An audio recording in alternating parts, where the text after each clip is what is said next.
Welcome to the show. Glad to have you with us here today. I am Sean Stires, and I am joined today by the one and only Trevor Trowbridge, making his what's turned out to be weekly appearance. Appreciate you being Johnny on the spot for those other two slackers who just both decide to, we're going to take a day off once a week.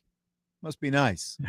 must be nice. No, I'm happy to be on here, man. Always fun to do shows together. Always glad to have you, Trevor Elkhart's very own, a memorial guy from back in the day, Elkhart Memorial. So 26 days, man. Like I was like, I came into the studio today, I'm dragging a little bit, and it just in the back of my mind, 26. That's all I could think of. 26. We're getting a little bit closer to the actual start of the season. Thank goodness. It's come up to that time of the year again where I'm just itching to watch any type of football. You know, we're 26 days away from Notre Dame kicking off, but I mean, what is that now? 18 days away from week 0.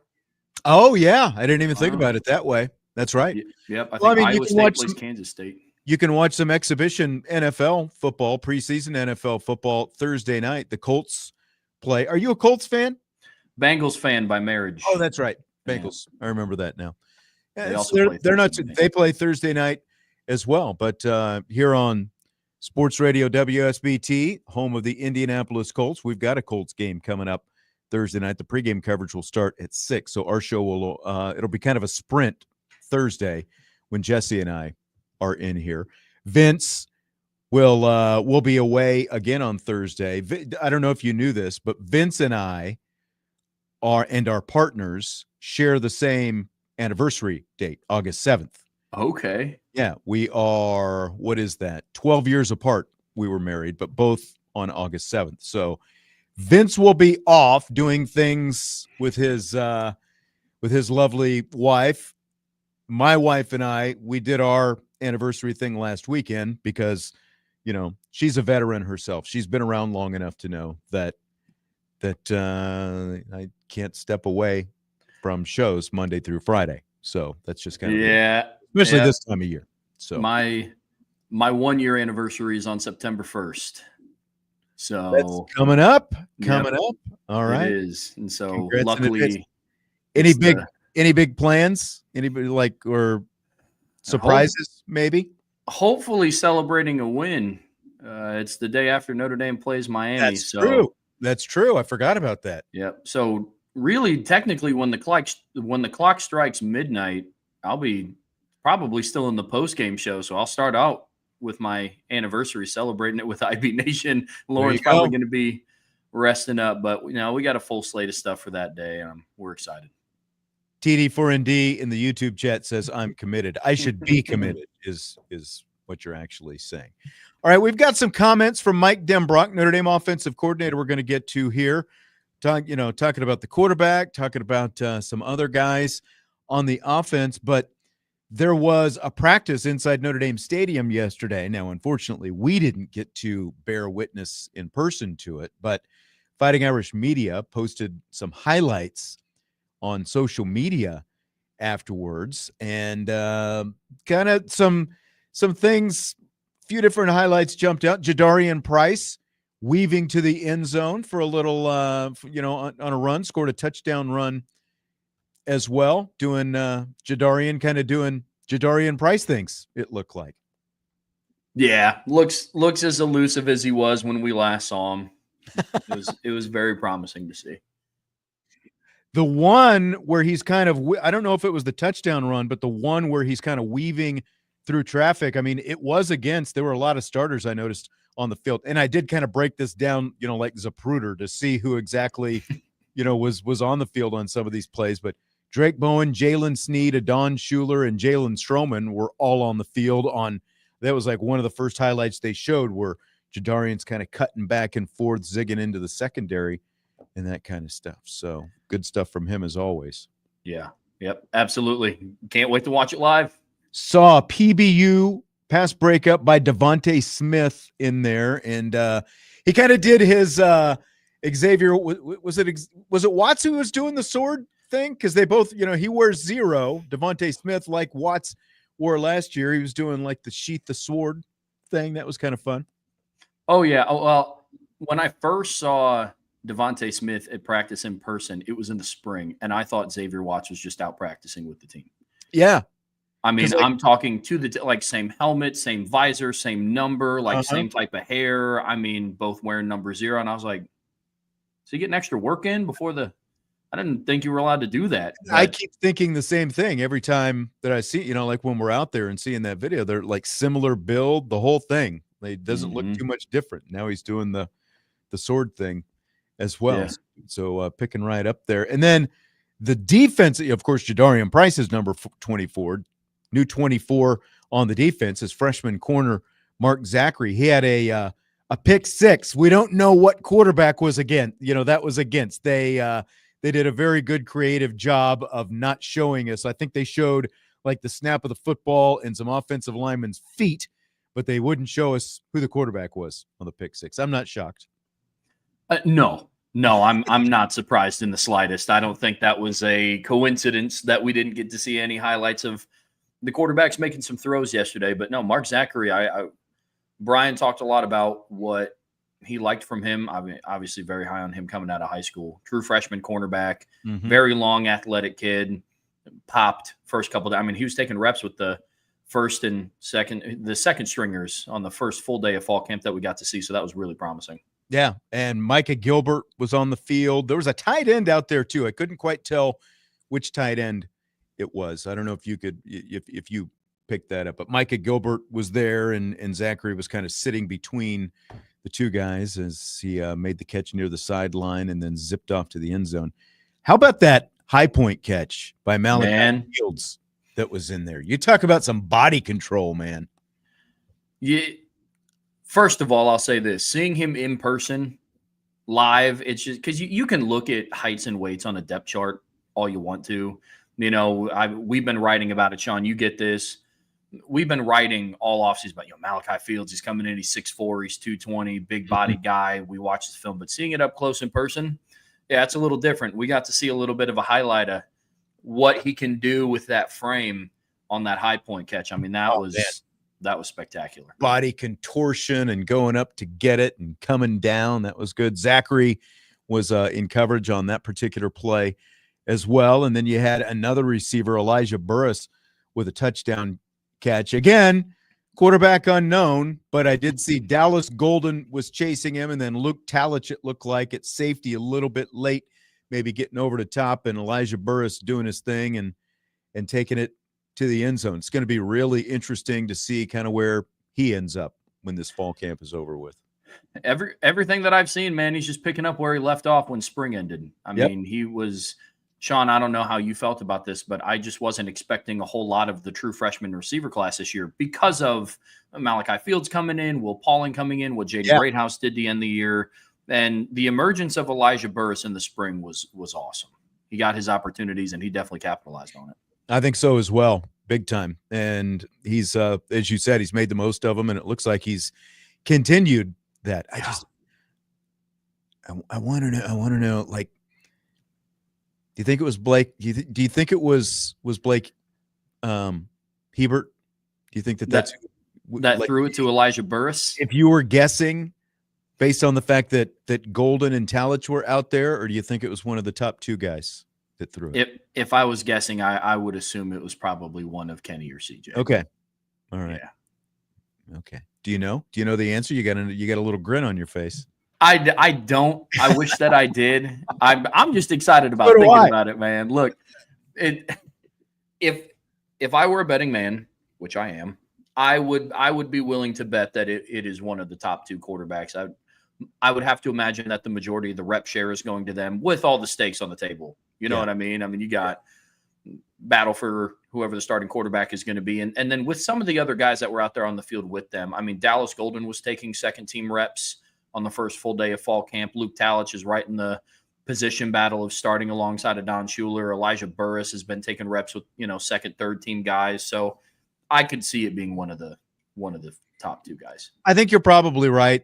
That would make sense. It was, yet at the same time, there is a little bit of a mixed crew. Maybe this is a sign of, where Dallas Golden is as well. Because I think we saw him. Did we see him with the number 2s on the first day of practice? Yeah. So he was, so he was at least part of that mix. So it's very conceivable that it could be one of those two guys. And we, as we said, what Elijah Burris has been doing. I am Tenzin. I am the son of Ang in the chat says he wonders if there's a future 8-man rotation Notre Dame receivers. I mean, definitely not a crazy thought. So no, I mean, it's not a crazy thought. Let's count though. So we've got Jaden Greathouse, Malachi Fields, Jordan Faison, Will Pauling. So those are the top 4 guys, I think, in pretty much everybody's top 4 right now. Okay, so who's next after that? Who's the next group? I'd probably say Micah Gilbert, right? Cam Williams, right? KK Smith, right? And probably Elijah Burris. I would think so as well. I think the question really is probably where KK Smith is and how far along Cam Williams is at this point. Gilbert and Burris, we have definitely seen more from them, both in person, and going back to spring when we've seen them in person. But yeah, I'll be curious. We're going to get to talk to Mike Brown, the Notre Dame receivers coach, coming up here fairly soon. So be curious to kind of see what he has to say about that, where the rotation might be. Because in terms of assistant coaches, we haven't talked to yet. We haven't talked to Mike Brown. We haven't talked to either of the line coaches. We haven't talked to Mike Mickens or Marty Biaggi yet.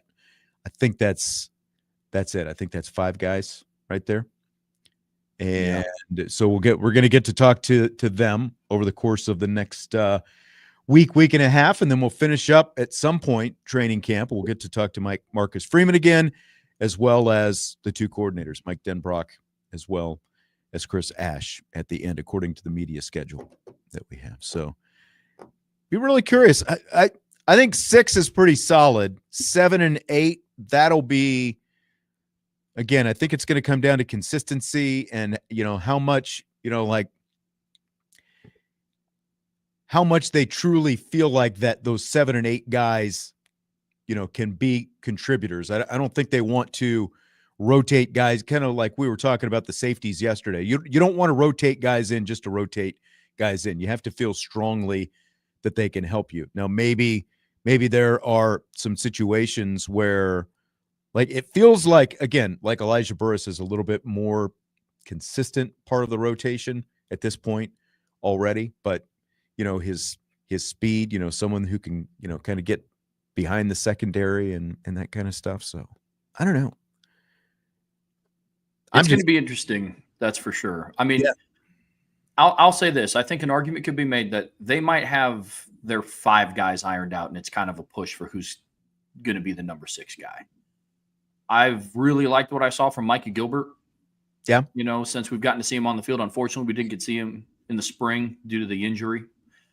But somebody's got to be the backup boundary receiver to Malachi Fields. As much as I'm sure a lot of us, especially after seeing that catch on the highlight video that they put out, would love to watch Malachi Fields have, 970 plus snaps over the course of a 15, 16 game season. That's just not sustainable. Right. And so I think Micah Gilbert would be the kind of the rotation guy in the boundary there to give Malachi a breather. So chalk him up to the 5th guy. I think it's going to be a push for whoever the 6th guy is, whether that's Cam Williams, KK Smith, or Elijah Burris. I'll say this. I think 8 receivers could play. And I mean in meaningful minutes. I don't mean that, they're going to trot out some guys if they're up big against a Purdue or a Stanford.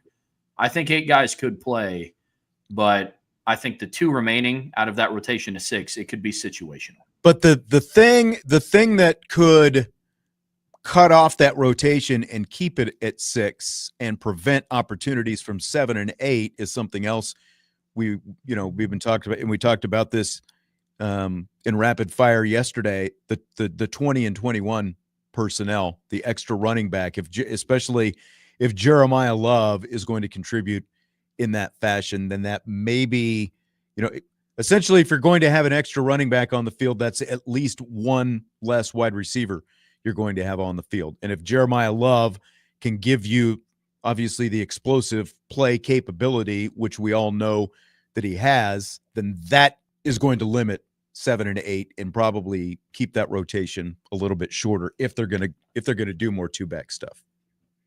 Yeah, that's a good point. There's enough personnel in this offense that they could get extremely creative. I could even see them going 2 running backs, 3 wide receivers, no tight end, depending on the look or the formation. So a lot of different things that they could do, but that's a good point. I'm going to be interested to see what Denbrock cooks up.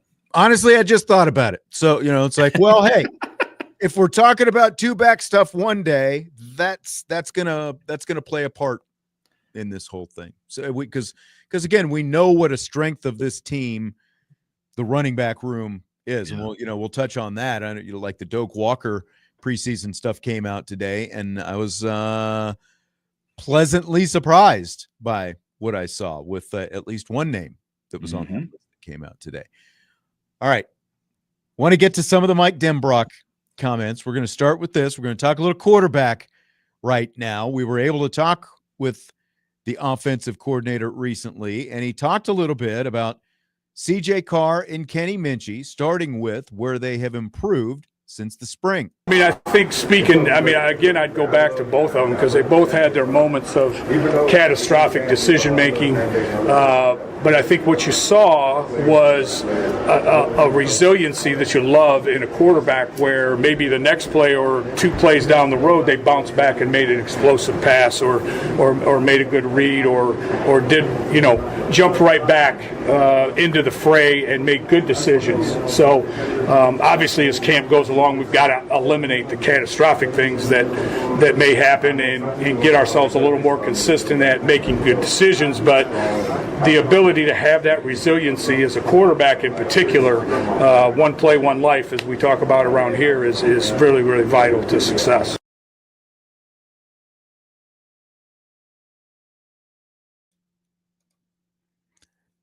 I actually think that I played the wrong cut. That's not the improvement that he has seen since the spring. That was more about what he saw from them on day one of practice. So your thoughts on that, Trevor? No, I think a lot of really good points were made. Look, there's, like it always happens, first clips of spring practice, first clips of summer workouts, first clips of, the fall camp. There's going to be overreactions. And I get it. I love the mentality of practice is the time to let it rip. I don't think it would make anybody feel better if in the midst of a quarterback competition, Sean, you and I were both at practice number 1. Would you walk away at all feeling comforted if we watched CJ or Kenny check it down for 45 minutes? No. Now, because we'd go the guy who just left to go to Syracuse, that we're all like, that's what we saw him do. We thought that this was going to be an upgrade. So yeah, we did see some checking down, but that was in large part because of the kind of coverage that the secondary was playing. But they were taking some chances as well. Yeah, which is what it's the time to do it. They have very limited, if little to no game experience, real game experience. And I would rather them make a mistake and throw an interception to a 6'3" Tate Johnson in practice than watch him do it in a game. Yeah. And this is the time that you learn from those mistakes. I'm on board with it completely. No, absolutely. And I think that, obviously the coaches have got to see every day since then and every competitive period since then. And then after every practice, because they, they're able to go back, everything is filmed, and then they've got everything broken down and they can watch it again and again and again. And they can sit in there in the film room and go over it with the quarterbacks. Did you see this? You should have seen this, what they missed and all those different kind of things. Unfortunately, we don't have that luxury in the media. Again, we'll take any opportunity that we can to get out there and see what we can see. But what I think everyone would like to be able to see is how have they looked since then? From our outside eyes, how have they looked since then? What do we have to compare it to? And look, it's a quarterback competition, so obviously, understandably, they don't want too much more getting out at this point, until they make their decision. You don't want a whole bunch of stuff out there, and but obviously what you have in the meantime is more speculation. But that's what we'd like to have, something to compare it to see, have they improved? Are they still that same guy? Was it first day jitters? Because I think that's part of it as well. Not only do you lose a quarterback to the transfer portal at the end of spring, and what was a 3-man race in the spring, it becomes a 2-man race. Yep. And now there is more pressure on these guys, and you throw in the fact, okay, it's day 1 of camp. There's going to be all this media there with their eyes, and everyone's going to be talking about it afterwards. And, so maybe how much does that, kind of play into some of the things that happen as well? The other side of that is it is Notre Dame, and there is going to be a lot of spotlight and attention on it. So if you can't handle that, how are you going to handle it on Saturday when it's for real? But I do feel like some of that stuff, some of all that stuff played into day 1 anyway. Yeah, absolutely. It was the first day of camp. I mean, you're shaking the rust off. I mean, what day would that have been? July 31st was the first time they did an organized team practice since the end of April, like in helmets and on the practice field. Like, they were doing 7-on-7 stuff over the summer, and they were getting their workouts in, but like that was their first football related activity in 3 months. I mean, I can't think of anything. If I take a 3-month break, I'm not going to come back in and seamlessly be perfect and good to go the first day that I'm back at it. You know what I mean? So yeah, that's I don't put too much weight into the first day turnovers or anything like that at all. Yeah. So apparently I am Tenson. I am the son of Ang is comparing me to Jeff Walsh down there at Louisville now, the women's basketball coach at Louisville. He said, calling Steve Peanut Butter and Jelly the guy that went to Syracuse. Big wow.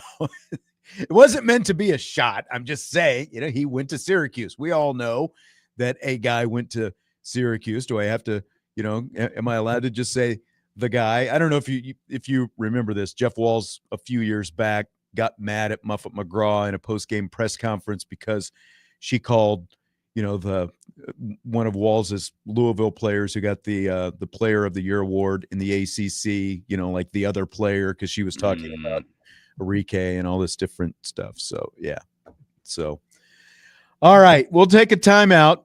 When we come back, we will continue with more Mike Denbrock thoughts on Notre Dame's quarterbacks, CJ Carr, Kenny Minchey, and others when we return.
We continue Budweiser's weekday sports beat with IrishBreakdown.com with Trevor Trowbridge. I'm Sean Stires. I think everybody's just a little bit on edge. You know, going back to what we were talking about, Trevor, at the start of the show, I just feel like everyone needs a game. Like, it's time for a game to be played. I think people are getting a little antsy, overanalyzing everything, talking about Steve Angeli, and I said, you know, it wasn't meant to be a shot when I was talking about him transferring. Fred says, wasn't meant to be a shot, then proceeded to say all he did was check down. Now, the check down stuff was meant to be a shot. The transferring part, not a shot. It's not even a shot as much as it's just pure honesty. That's what Steve Angeli did. Like, is there any other way to look at it? No, I mean, in the blue gold game, Jason Garrett, who was doing the color commentary, said that he was Captain Checkdown. There you go. I don't really know. I don't know if it's taking a shot or if it's just an analysis of the game. But at the end of the day, hope nothing but, and I know you were in the same boat too. Hope he has a successful career at Syracuse, right. And yeah. We expect the offense to look different with whoever of these two guys, Carr or Minchey, end up winning the job. So we talked to Mike Denbrock. We heard a comment from him a minute ago about day one of practice. How about where these guys, Carr and Minchey, have improved since the spring, now that it is down to a two-man battle and all? Yeah, I mean, listen, I think with both Kenny and CJ, to kind of build on your question just a little bit, I think their overall grasp of what we want from them, they understand. I think they understand how to fix certain problems. I think now it's an opportunity for us, for all those guys, and to put them in positions where they make a better decision as to whether to actually fix it or leave it be. And there's always a tendency when you get into a little bit of a competition, especially at quarterback, where guys try to be too perfect at what they do instead of just let it rip and let's just play. And so I think we've got to guard against that a little bit. But the growth in both of them with understanding when to kind of mess with it and when to leave it alone, I think has grown a lot over the summer months. Trevor, I thought it was interesting what he said about trying to be too perfect rather than just letting it rip. What'd you think of that? Yeah, no, it's a good quote. I mean, quarterbacks can kind of get into this rhythm where like everything has to be precise and everything has to be the perfect throw at the perfect time and the perfect window look, at the end of the day, sometimes you just have to not turn your brain off, but sometimes you just have to go out and let it rip and not think of every possible outcome of every possible scenario of every possible play. And especially like we talked about after the first quote, after, we heard from Mike Denbrock the first time, it's you kind of start to overwhelm yourself a little bit when you get into that mindset, especially as a quarterback. And so I love that. Just kind of go out there, be an athlete, make plays, live within the framework of the offense. No issue with it. Yeah, and just try to remember you've done it before because, again, like the stakes are obviously higher. The stakes are much higher now that it's two guys competing for a job rather, compared to the spring when they were essentially like they were rotating it. So one guy would get most of the number one reps, the other guy would get the two, and then the other guy kind of, fell off for a day. And then, that guy, the next day, that guy would be back in that one or two rotation and another guy would, get fewer reps. It's a lot different now when they're splitting these things evenly. And one day you're mostly the number one. The next day you're mostly the number two, and they're rotating it like that, which, is what Gino Guidugli talked about when we heard from him, like that, that's the way they've been doing it. I think that the bottom line is they've just got to trust their preparation and know that they've done it before, like it feels like maybe that, again, like what we've seen and some of the things you hear, like maybe that gets a guy here or there. Just let it rip. Let it, do it. trust that you've done it before. I think sounds like it's the biggest thing. Yeah, well, absolutely. I mean, look, at the end of the day, I love the high pressure of the quarterback battle, but I think it sets them up well because neither of these guys have legitimate in-game experience. If you can't handle the pressure of a quarterback competition, there's no way that you're going to be able to handle when the lights are the brightest down in Hard Rock Stadium on August 31st. Yeah, and that's, again, like things that Mike Denbrock has talked about, things that Gino Guidugli has talked about, things that Marcus Freeman has talked about. They're trying to put these guys in as much pressure situations as they can over the course of this practice, because they're not only trying to figure out, like who can do it from a skill standpoint, but who can handle it from a mental standpoint, who can handle that pressure, because that's going to be a huge part of this job. It's a huge part of the job, regardless of where you're playing quarterback, because you're the quarterback. But at a place like Notre Dame, it's going to be an even bigger part of the job. So they've got to be able to identify that. James giving everybody a hard time here. He says, who gets married during the football season? Well, a lot of people, apparently. I was about to say, I'd say the majority of people. There's a lot of people that get married in the months of August to December.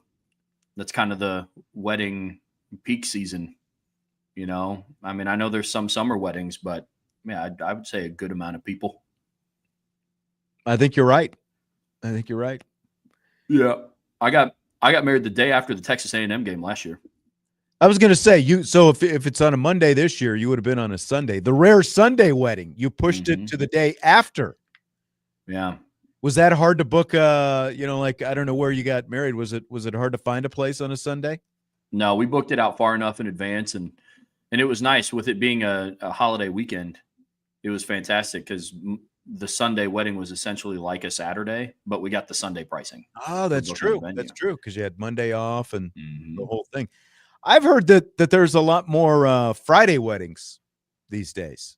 Yeah. Yep. I've heard of a lot of Friday weddings. I don't think any of our friends got married on a Friday. It's been a lot of Saturdays, some Sundays on Labor Day Sundays, but yeah, it's getting a little bit more popular. Yep, it is.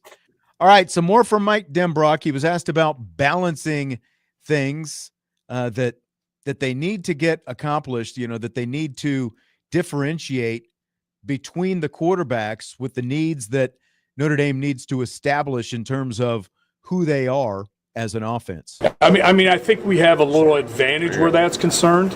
Last year, you're trying to, without spring football and with missing part of the summer, kind of figure out what Riley's real strengths were, right? And what he could handle, what he couldn't handle. And that took us a while. I think these guys haven't been in the program. I think I've got a pretty good feel for what they do really well, and what it could look like depending on who ends up winning the quarterback battle. So those things are kind of on the shelf right now, ready to go, and will be implemented once the quarterback decision gets made. But right now it's more of, hey, let's put them all in as many high-pressure, volatile, chaotic situations as we possibly can, and let's watch how they respond and then make sure we're picking the right guy. So what do you think, Trevor? Do you think this offense looks dramatically different based on, depending on who ends up winning the competition? Depending on who wins the competition, no. I think that Kenny and CJ's skill set mirror each other relatively well. They're both passers first, contrary to what a lot of people think, that Kenny Minchey is just going to be Riley Leonard 2.0 as a runner. But I do think the offense as a whole is going to look different regardless of who wins than it did last year. I think it's going to have more of a lethal passing attack. Like we talked about the last time I came on the show, you and I are both under the impression that Notre Dame's offense this year, strictly from a passing perspective, is going to be more of a viable option early in games rather than we're down by 2 touchdowns, we might as well start slinging it around the yard and see what happens. And so that's what I think the offense is going to look like. I mean, schematically, there's going to be some different things, but if you go back early in the season last year, I mean, Riley Leonard threw the ball like 30 times against Texas A&M. He threw the ball over 30 times against Northern Illinois, but it's just that wasn't the offense he was comfortable running. I think you're going to see some more stuff like that. Well, and Denbrock referenced it in that cut, that it took them a good chunk of the season to figure out they essentially were eliminating things the first few weeks as they went along. It's like, Riley Leonard, I'm not comfortable with this. I want to do more of this. And it took some give and take. And as Denbrock said, these are both guys who've been in the system now. They were both here last year. Obviously, Kenny Minchey, here the year before that as well, different offensive coordinator, but they've also had Gino Guidugli, both of them, for every year that they've been here. So they've had a lot of consistency.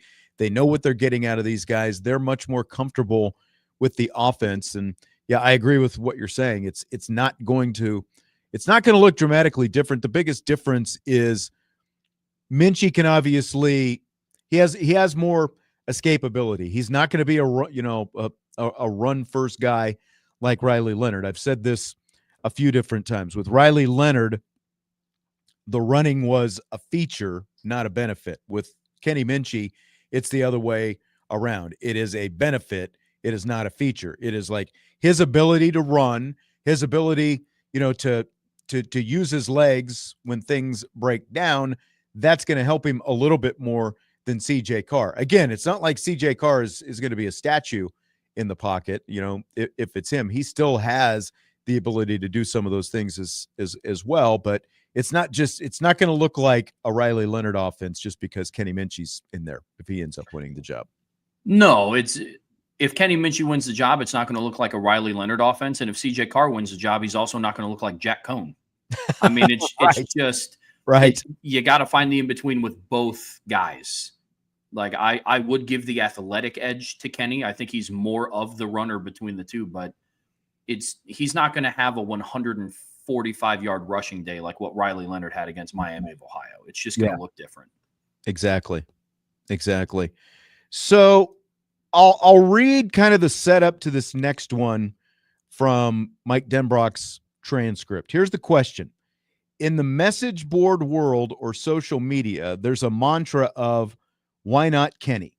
So why can't Kenny Minchey be the starter in your eyes? Here is Mike Denbrock's response. There's absolutely no reason why Kenny can't be the starter. We have full confidence in whichever one of those guys wins the job to lead this football team and do a good job of doing it. So, there's a lot of outside noise and opinion, and everybody, is entitled to that, of course. You know what I mean? But we're going to let this thing play out on the field, and we're going to make the best decision for the football team. All right, so there you go. The response from Mike Denbrock. I'll just say I'm a little surprised using social media and message boards as the setup to a question that you're asking the offensive coordinator of the University of Notre Dame, let alone the quarterback in question. We'll hear Kenny Minchey's response to that in rapid fire in the second hour. What do you think, Trevor? Yeah, interesting way to set up a question. I'll say that. Definitely tell that everybody from all angles surrounding Notre Dame football is itching to just kind of watch this team play. So it is interesting. It's an interesting question, but I'll say this. It's definitely more social media driven. All the outlets have already just kind of given CJ Carr the job. When I mean outlets, I mean ESPN. I mean, you go and you look at Heisman odds. Right now, CJ Carr has better odds to win the Heisman than Jeremiyah Love does. Mm-hmm. And CJ Carr has not been named the starting quarterback at Notre Dame. And so that's where kind of the why not Kenny has came from. I can only speak for what happens on the Irish Breakdown podcast. But is there a why not Kenny? I'm not saying that nobody, there are obviously people who support Kenny Minchey and have always felt like Kenny Minchey is part of this. I've searched around on social media and done some other search. Like I have not seen, when I search for why not Kenny or why not Kenny Minchey, there's not a lot of results that come up. Like, is this really this trending thing that it's being made out to be? I don't want to paint the picture like it's some big movement that it's, but I mean, look, at the end of the day, it's Notre Dame. That's the way it's being asked. So. Yeah, I mean, it's because Kenny is being painted as the underdog. I don't consider Kenny Minchey the underdog. I just always considered him the middle child. I mean, especially in the spring, you had Steve Angeli, the veteran who's been there forever, and then you had CJ Carr, the baby of the family that everybody's excited about, and Kenny kind of succumbed to the middle child syndrome. But it's one of those things where, like, Notre Dame fans by nature just love the underdog. They love the one that nobody's talking about. And I've definitely seen people. And this feels like a more created thing, something that's being created to try to drive some of that to me. Oh, absolutely. I mean, it's like I said, it's because, ESPN released an article today and said that CJ Carr ESPN released an article talking about like their top 40 most impactful players for this season. Number 4 on that list was CJ Carr at Notre Dame. And again, he hasn't been named the starter yet. Right. At Notre Dame. I mean, Like I said, the Heisman odds, CJ Carr has better odds to win the Heisman than Jeremiyah Love, and CJ Carr has not been named the starter at Notre Dame yet. So that's where a lot of that comes from. But I think Notre Dame fans by nature, they love the gritty underdog, the one that nobody's talking about. And I get that. That's what makes Notre Dame great. But again, the Rudy effect, as Joe is saying. Essentially. Yeah. Everybody loves the underdog. That's right. But Kenny's not Rudy. Kenny is a fantastic player and athlete. Big difference in skill level between Kenny Minchey and Daniel Rudiger. Outbound says Mike Goolsby started the why not Kenny thing. Okay. I can see that. And I'm not saying that's a bad thing, but that would, based on where the question was coming from, that would make sense. That means that, well, we'll get into more of that as we can Zabruder that in the second hour in rapid fire when we hear Kenny Minchey's response when he was asked, why not you? Why not Kenny? We'll take our final timeout of this hour and back with more from Fighting Irish offensive coordinator Mike Denbrock. A thought or two before we wrap it up in the first hour. We've got a ton coming up in rapid fire in the second hour. Budweiser's weekday sports beat with IrishBreakdown.com.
Winding down the first hour of the show with Trevor Trowbridge, Sean Stires, Budweiser's weekday sports beat with irishbreakdown.com.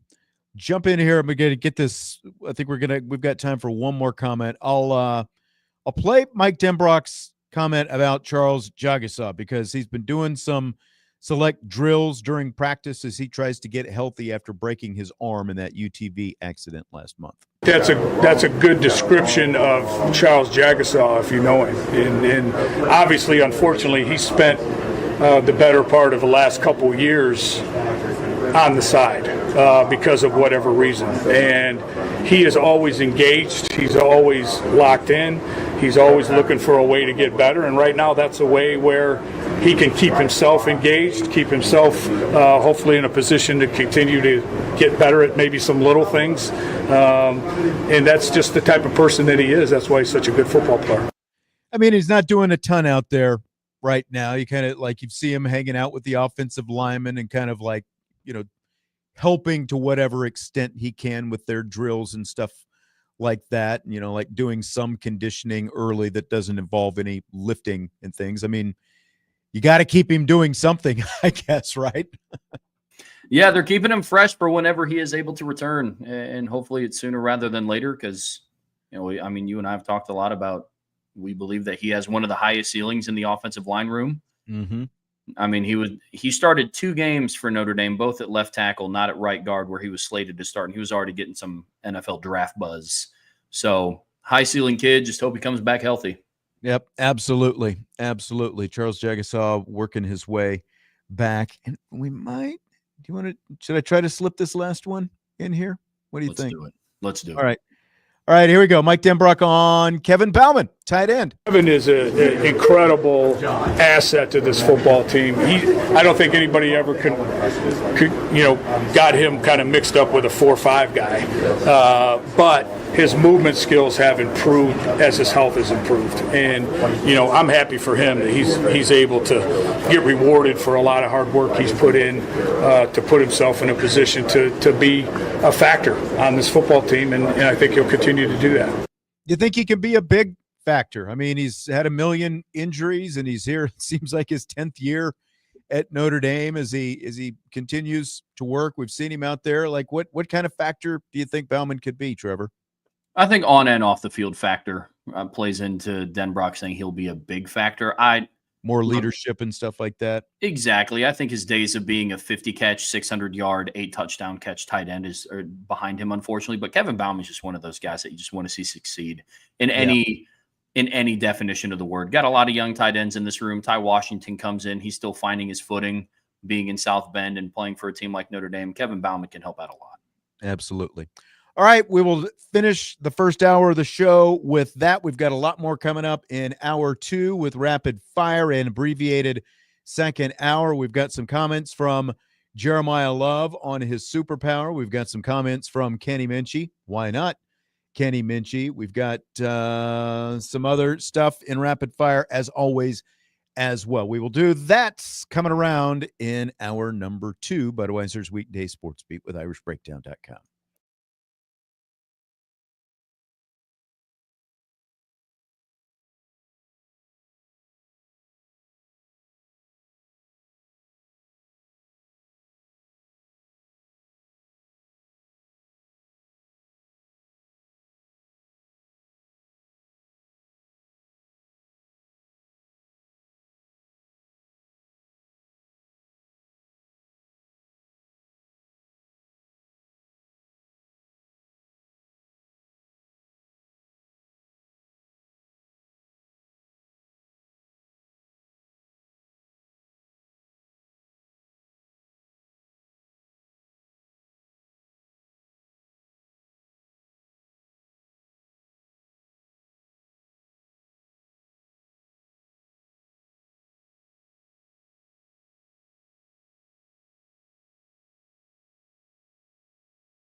We start hour 2 of the show. Glad to have you with us, along with Trevor Trowbridge. I'm Sean Stires. It is rapid fire time. We've got South Bend Cubs baseball coming up here in about 40 minutes, 45 minutes or so. 40 minutes, I guess, as I peek around the clock and learn how to tell time on the fly. So, Jeremiyah Love, you may have heard, has a comic book coming out called Jeremonstar. So, with the comic book theme in mind, Jeremiyah Love was asked what his superpower is. And here is what Jeremiyah Love said. I have a multitude of superpowers, but if I could choose one, I would probably choose speed, pretty fast. Speed kills. So that'd be my main superpower. Probably not in the comic, but I have a multitude of speed, everything you can think of. Yeah. Not his superpower in the comic, but in real life, speed is his superpower. Do you buy or sell that? Like, is that a number one, the thing for Jeremiyah Love? What do you think, Trevor? Yeah, I buy that emphatically.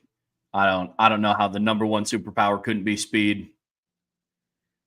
I think it's probably got to be speed as well. But I mean, this is a guy who can, leap tall buildings in a single bound and, like leap defenders like they're nothing.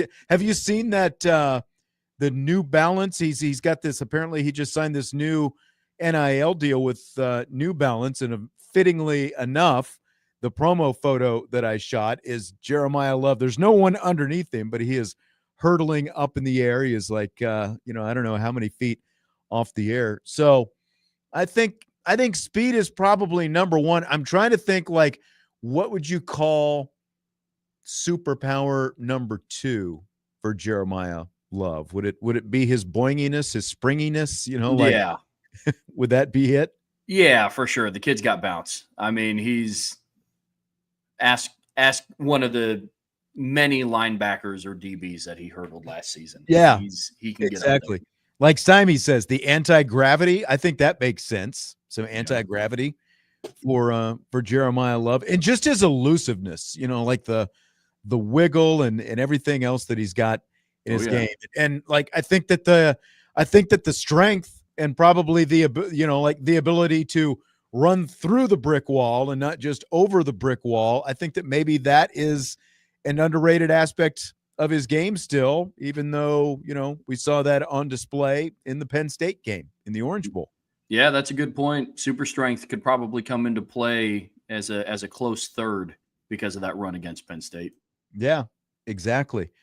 And I've got to see here. Okay, there it is. I thought for a second, man, I keep scaring myself after playing the wrong Mike Denbrock cut to start us off in the first hour of the show. I keep scaring myself on whether or not I actually have the right cuts loaded up and where they are and everything else. So another Fighting Irish running back, Jadarian Price, met with the media recently as well, and he discussed the top thing that he's worked on this offseason. I've been working on just slowing the game down. I feel like last year I would get a little frantic going into the game and not necessarily like nervous or anything like that, just too quick with my feet and not slowing the game down, letting the blocks develop, just staying under control with my square body, just being able to make a move on someone and not get out of control and slip and fall or things like that. When you're talking about slowing the game down, does that go back to what you were talking about with the non-explosive plays, like being able to hit those? Yeah, I mean, the truth of the matter, not every play is going to be 40-yard, 50-yard touchdown. So you got to expect, when the blitz coming, who's the unblocked guy, things like that, things that I wasn't really thinking about last year. I'm a vet now. I've been a vet last year too, but now I'm truly a vet, and I want to focus on those little things pre-snap, see the whole picture like I'm a quarterback. I mean, it wasn't completely all or nothing last year, Trevor, but those two guys did. They had a lot of explosive runs that they made, both Price and Love. And if we're looking at Price specifically, again, if you're going to maybe nitpick the game a little bit, what he's talking about is, okay, if it's not a 50-yard run, can it at least be a 4 to a 5-yard run instead of some of those 1 to 2s that just got shut down? How important do you think that is?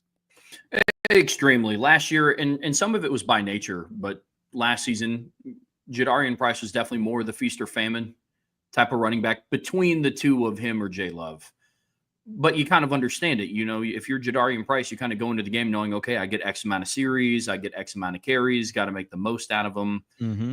But now that he's a veteran running back, it's getting the most out of a run is a little bit of a different frame of reference. To your point, Sean, it's not always, I got to get the most out of this run. And if I can take it to the crib, I can take it to the crib. Right.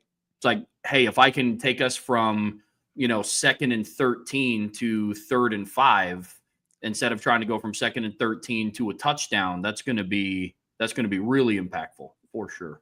Yeah, exactly. And then when that happens, all of a sudden you're not facing as many third downs as you were as a result, when you're not getting quite as much out of those first down runs. Because look, this is a guy who averaged 6 yards a carry as it was last year. That's a nice, healthy number for your number 2 back to average over 6 yards a carry, Jadarian Price.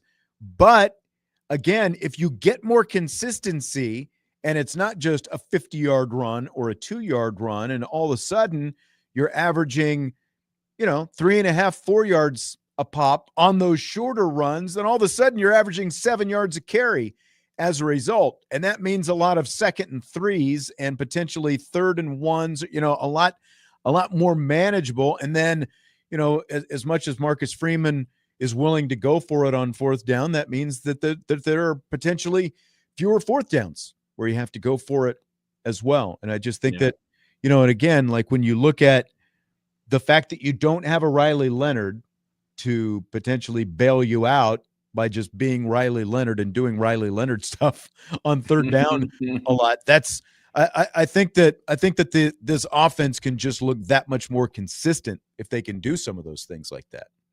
Yeah, absolutely. I think the rhythm of the offense is going to flow a lot better if he's able to do that. But again, last year I understood why he had to do what he had to do, but it's about maturing as a running back, and I'm excited to watch him doing this year. That's for sure. We're going to hear some comments from J1 Sider on tomorrow's show about these guys and about the running game. But one of the things that he talked about at his media session as well was, like as skilled as these guys were, one of the things that he's doing is like they're looking, they're looking more at fronts and blocking scheme, and like what the defense is trying to do and just all these different things. That's not just, here I am, I'm this, I'm relying solely on my skills. I'm also relying on my brain and my preparation now to help make some of that more consistent. And I think that can potentially go a long way as well. Oh, absolutely. I mean, he's coaching him up like he doesn't have 2 starting running backs essentially that can run 22 miles an hour and jump. Yeah. I mean, it's once they add that aspect to their game, it makes them that much more lethal. Yeah. And I am all for it. And I think not only can those short yards, those short runs be more consistent, but it's also, again, like when you apply that because of the skills that these guys do have, because speed does skill, and Jeremiyah Love has a lot of it, and so does Jadarian Price himself, and they can both be physical. I think that's also going to lead to even more explosive runs this year, because they're going to set themselves up and put themselves in better positions once they break through that first line and get into the secondary or close to the secondary. Yeah. Well, absolutely. I mean, it's more patience. You're letting the play develop. You're going to have an understanding of where the linebackers flow and who doesn't fit into what gap. It's essentially, Coach Sider is essentially teaching them how to take advantage of more defensive mishaps than just relying on, hey, you guys are freaky fast and freaky shifty, and you can jump over people and make anybody miss in the open field. Right. You combine that with the football IQ of not just being a good running back, but being a good football player, man, they're going to be a lethal duo. Yeah. And that was one of the things, like Josh Adams a few years back, if there was a criticism of him that I heard from like guys who have played the position and the whole thing is maybe he was, just always waiting for that perfect block or that perfect cutback to, for those explosive runs. What was going, what about those first down runs that weren't always, going to go 60, 70 yards? Like that consistency, I just think goes such a long way. TD4ND, great minds think alike. He says he'll break a few of those short runs for long runs. Absolutely right. Fill in the blank. It's blank that Jeremiyah Love, Jadarian Price, and Aeneas Williams have all been named preseason candidates for the Doak Walker Award, which goes to the nation's most outstanding running back. It's impressive in one word. I mean, Notre Dame is one of only 2 teams on the entire watch list that has 3 running backs listed. I did think it was interesting that USC was the other team that had 3 running backs listed. I don't know how much I buy into that. I would have thought it would have been Texas A&M or Louisville. But, I mean, in short, for Notre Dame, it's extremely impressive. Very impressive. It's impressive, and it also, does go to show that like some of these preseason lists, they're obviously covering their bases, getting a little bit of everybody out there. But for Notre Dame specifically, just what you mentioned, the fact that they're one of just 2 schools in the nation with 3 guys, because obviously Penn State's got 2 guys on there, and there are a lot of other schools who have got multiple guys on there, but very rare to have 3. And again, it just goes to show the depth that Notre Dame has in this room and why everyone's so excited about this room, because we know what Jeremiyah Love and Jadarian Price can do. We've seen little glimmers of what Aeneas Williams can do. This is dude himself. And once Jeremiyah Love is headed off to the NFL after this season, Jadarian Price may have a decision. He will have a decision to make in terms of what he decides to do. But they're going to be in great shape when you've got a guy like Aeneas Williams and some of these other guys behind those top 2-tier guys as well. Oh, it's the deepest running back room in the country. I mean, Yep. I don't know how many other teams you go down 6 spots on the depth chart and see a guy like Nolan James. Exactly. And then sign the recruiting class that they had with Javian Osborne and Jonas Walton. I mean, it's just, they're rolling. This room is absolutely loaded. And they had those 3 guys, and based on some of the criteria of how some of the other players on the list made it, it wouldn't have been crazy if Notre Dame would have had 4 guys on there either. Yeah, that's true. That's very true. Okay, so everyone wants to see Drake Bowen get back there at running back. I am Tenzin. I am the son of Aang in the YouTube chat says, and you have Drake in an emergency. Tenzin, I love you, buddy, but I need Drake focusing on being the best middle linebacker that he can be. Because I want him stopping running backs. I don't want him playing running back. I'll just we'll let him stuff those. But in a pinch, in a pinch, you always know it's there. Take a break. I promise this is going to be a short one. This is our last break before the end of the show. We'll wrap up at 6:40. So we'll do that, and we will come back. We've got comments from Kenny Minchey, Kyren Williams. You may have heard signed a big contract today. We've got that and more when Rapid Fire and Budweiser's Weekday Sports Beat with IrishBreakdown.com continues.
All right, we got a little time here, Trevor. We've got time to make some waves here as we wrap up the show.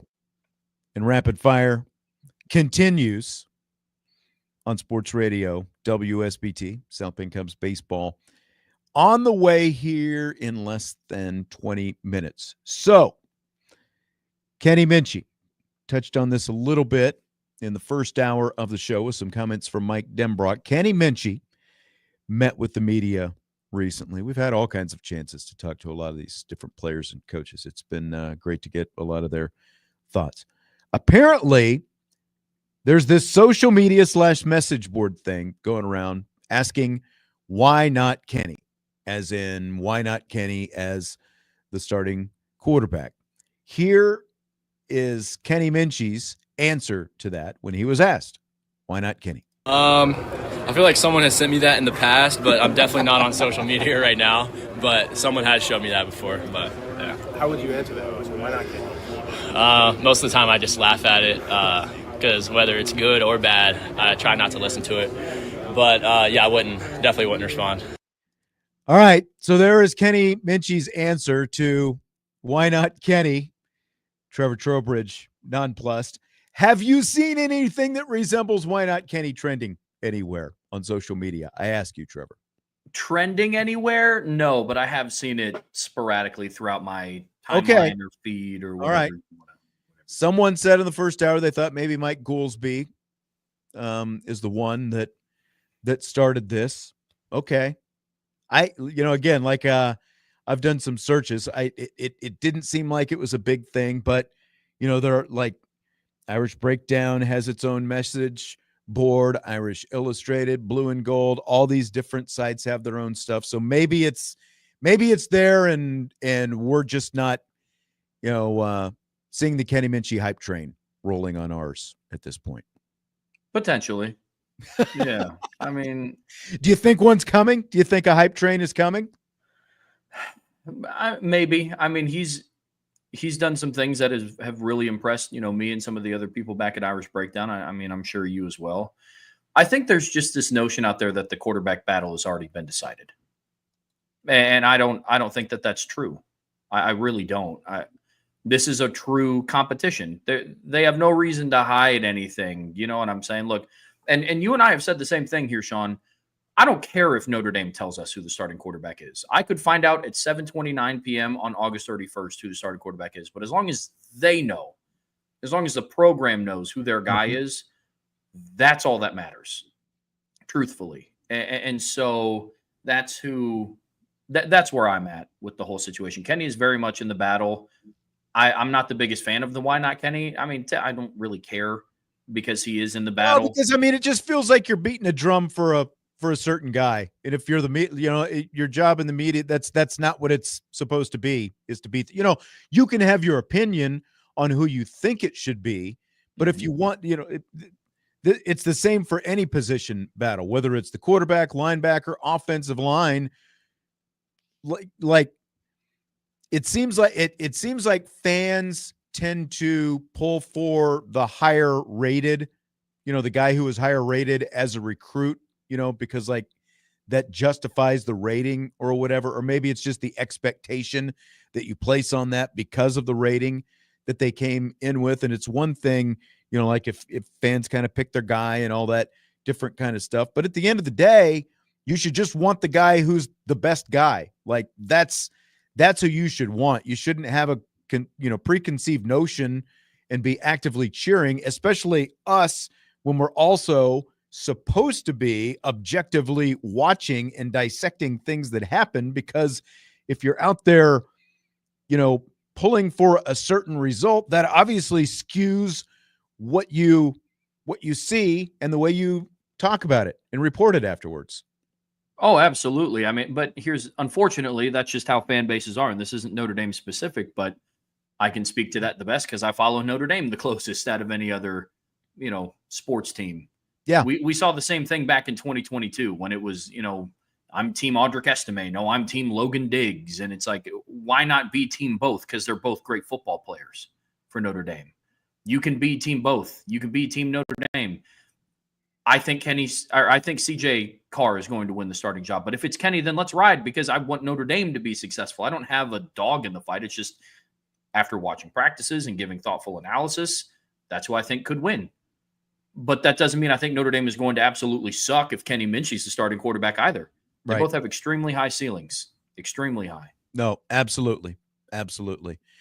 Brian NY says that Goolsby is the one that started the Why Not Kenny, and he's been wrong on every Notre Dame quarterback for 5 years. I haven't charted his prognosis or prognostication, so I couldn't tell you on that. Don in the YouTube chat says, I think some fans, rightfully so, just don't want Minchey to be ignored. And I think that's fair.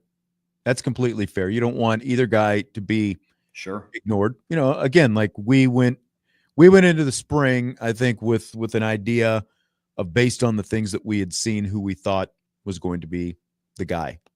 Mm-hmm. Maybe that changes a little bit. I don't know. But again, you know, like, unfortunately, the only competitive snaps that we got to see, really competitive snaps that we got to see, were day one. So we've got nothing to compare that to. So instead, we break down the highlight videos that we get.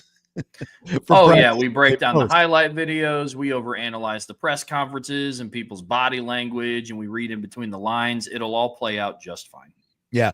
To your point, what you were talking about earlier, I mean, there is, you know, a very large assumption from most people that it is going to be CJ Carr, you know, like that top 40 player list that you were talking about. And CJ Carr shows up at number 4 in terms of first-time starters for contending teams and those kind of things, you know. So there's obviously a very large contingent, you know, that thinks that Kenny Minchey, or that thinks that CJ Carr is going to be the guy. And so maybe to some extent, you know, Kenny Minchey is being slighted or forgotten.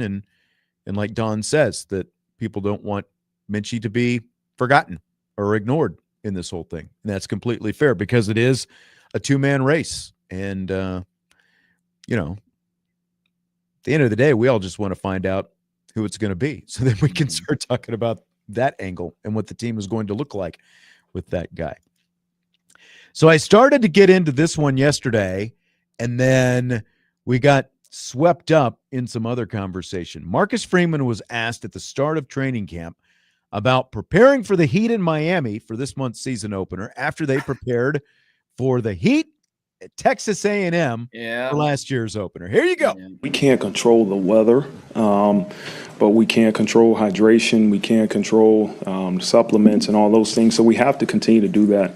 You know, there was a couple hot days, Monday and Tuesday, when our guys were out there running in the heat and working out. Today wasn't a crazy hot day, but you know, hopefully Mother Nature gives us some hot days where we go practice in the heat. But more than anything, it's just going to be about the hydration over time. It's not game week. We got to start hydrating. This is something that has to be a habit and a routine for every player in the program.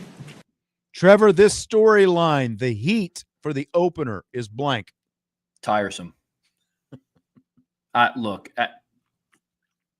of all of the things to ask about the preparation for Miami, I don't see the weather being a big factor, because that is, above all else, the biggest thing about the game that is out of the control of the coaching staff. It just is. It was the question was answered last year with Texas A&M and handling the heat. And yes, I understand. Well, Florida heat is different than Texas heat. It's like, yeah, but it's still hot. You still have to prepare for it. I mean, why don't these questions get asked in the winter in November when Notre Dame is hosting some of these players? How are you gonna prepare for that weather on a December night? Yeah, you can't. I mean, it's going to be a factor of the game. To Coach Freeman's point, he answered it the best to his ability. We can't control the weather, but we can control how we hydrate, how we stretch, how we prepare, and that's kind of the end of it. There's nothing. What if it rains? You know, are you going to ask to move the location indoors? Like, it's just stuff that you can't control. How are you going to prepare for those wet footballs? Yeah, it's just one of those questions that just, in general, no matter who asks it, it just kind of always gets under my skin, because it's one of those things that there's literally nothing a head coach can do or any player can do to control the weather. Well, and I'm surprised because it's come up, in some of the other media sessions beyond just Marcus Freeman with some of the players and stuff like that. What'd you learn from last year? Well, you hydrate more. That, like, literally, that is it. That is literally the only thing you can do. It was the number one topic, it seemed like, going into that game last year, and everyone just acted like Notre Dame was going to melt because they were going to Texas, and Texas is hot in the summertime. Guess what? It's hot everywhere in the country in the summertime. Remember, like, it heated up the week of the game. It got pretty hot and humid up here. Like, there have been some pretty hot stretches that we've had so far this summer. It's been pretty cool for the last couple of weeks. It's supposed to get hot again. Like, there's literally nothing you can do other than hydrate. Like, drink more Gatorade, like an IV fluid, an IV if you need it. Other than that, what else can you do? It's like everyone's going to have to deal with it. Granted, the Miami guys are down there and, like, they're a little bit more acclimated to it, just like the Texas A&M guys were last year. But guess what? Notre Dame went to Texas A&M and won a hard-fought physical game, heat and all. End of story. Like, I don't understand why such an overplayed storyline last year is now carrying into this year as well. I thought everyone, could have put that behind after Notre Dame overcame the heat and went to Texas and won that game. Yep. But not a lot of questions when it was forecasted to snow and it was real feel 9 degrees for the Notre Dame IU game, though. Right. It's weather. It's football weather. Some of these, look, also, every single kid that Notre Dame has recruited didn't grow up in South Bend, Indiana. Yep. They're coming from all Florida over kids, the country. Georgia kids, Carolina kids. Yep. It's also a night game. Kids. Yep. All over. So, like the A&M game was, so they don't kick off at 2 p.m. So those questions get very tiresome. Fill in the blank. Kyren Williams getting a 3-year, $33 million contract extension from the Los Angeles Rams today is blank. Well-deserved. Well-deserved. I had a little in my throat. Ah. Very well-deserved. And this is a 5th-round guy who, his rookie year didn't play a whole lot. Like, he played, but he wasn't a huge factor. In each of the last 2 years, he's become a big factor. And so for a 5th-round guy at this position, a disregarded position that it has kind of become in the NFL, where running backs are more and more disposable, it seems like, for him going into year 4 to get this kind of contract, $23 million of it guaranteed, is just awesome. And like, when you think of like where Kyren Williams came from that freshman season with the drop ball at Louisville, sent to the bench, barely played again the rest of the year, and then the next 2 years, what he became, such a workhorse. He's like, in terms of running backs in recent years, definitely one of my favorite guys that I have seen come through here, just with the work attitude, the ethic, the work ethic, the whole thing that he's got, and the skill that he's shown on the field. And, I've said it a million times, that run against North Carolina where he goes to his right, reverses his field, and then takes off down the sideline, still, like, I put that in terms of plays that I've seen in person, one of the all-time running plays that I've seen inside Notre Dame Stadium. Well, he was electric. Whenever I think of Kyren Williams, I just think of the 2020 run against Clemson. Yep. That's exactly it. That is the first thing that comes to my mind. But he goes back to that conversation about what we were talking about, what Coach Sider's doing with the running backs now, being a good IQ guy. Mm-hmm. I love Kyren Williams. He's not the athlete that Jadarian Price and Jeremiyah Love are. He's not a 4.3 combine guy. He's not jumping over people, but he's a smart running back who has good tools. And he's playing for a really good offensive-minded coach, and Sean McVay knows how to use him. He's kind of the safety net there in Los Angeles, and I'm happy for him. Well-deserved. Fred in the YouTube chat throwing big shots across the bow. He says only Dallas doesn't value the running back position. Well, they overpaid Ezekiel Elliott when he held out a few years back, and that didn't work out. I think that they are overreacting to that, the way they have tried to handle the running back position the last few drafts and the last few years. They have overcompensated the other way. They completely overvalued the running back there for a while after drafting Elliott in the first round and then signing him to that contract extension. All right. Last question of the night. Got a little choked up. Now I got a little in my throat there. Let's guess the season over-under win total for Oregon. We haven't done the Ducks yet. So we're going to go through the schedule, and then what we do is we go to FanDuel. We pull out the FanDuel app, and we guess the season over-under win total for the Ducks. We've done it for a lot of different teams. We haven't done Oregon yet. So, excuse me. They start off with Montana State. I don't think anyone's going to say that Montana State's going to be a challenge to Oregon. No. Interesting game, too. They host Oklahoma State. Interesting little matchup there. Then they go to Northwestern as they begin Big Ten play. And then their big rival, Civil War, Oregon State. That's a home game for Oregon this season. September 27th, they go to Penn State. That'll be a big one. They follow that with a home game against Indiana. Okay. Then they go cross-country again to Rutgers. Then they host Wisconsin, at Iowa, Minnesota. They host USC.